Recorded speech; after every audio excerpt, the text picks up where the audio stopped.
Suasana mencekam terjadi di Rumah Sakit Murni Teguh Jalan Raya Tuban, Kuta pada Sabtu 23 September ini hari. Pasalnya tempat itu dilanda kebakaran, bahkan dalam video yang viral di media sosial, tampak pasien yang sambil menenteng infus serta para pegawai rumah sakit tersebut berhamburan keluar. Sementara di luar gedung sudah ada beberapa mobil pemadam kebakaran yang siap siaga. Kasihumas Poresta Denpasar AKP Ketut Sukadi menerangkan, peristiwa itu pertama kali diketahui dua pegawai rumah sakit bernama Igusti Ketut Astawa 60 tahun dan Rizky Yudhistira 24 tahun.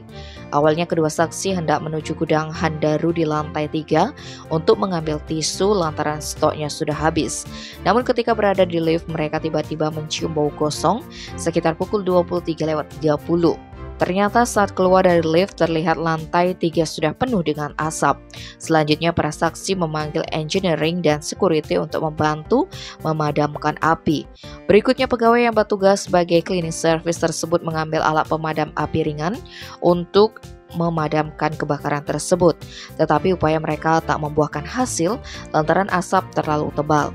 Sehingga mereka segera menyelamatkan diri sambil memberitahu front office untuk memanggilkan pemadam kebakaran. Kemudian 6 pemadam kebakaran Kabupaten Badung tiba di rumah sakit sebelah utara Polsek Kuta itu. Kejadian ini menyebabkan kerugian material sebesar 15 juta rupiah. Lebih lanjut, dari keterangan saksi-saksi yang diambil polisi, saat terjadinya kebakaran gudang dalam keadaan tertutup namun tidak dikunci. Penyebab kebakaran diduga karena korsleting listrik. Tim Bali Express melaporkan.